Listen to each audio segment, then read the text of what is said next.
tingnan nyo guys yung ano guys,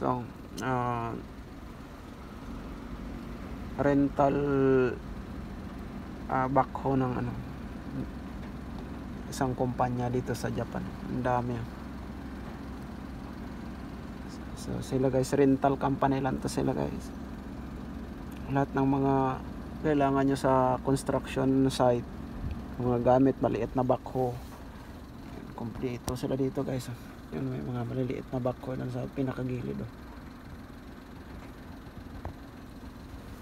Kaya napakadali ng ano nila dito, ng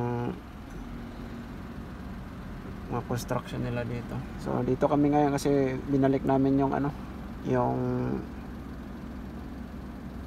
dump truck.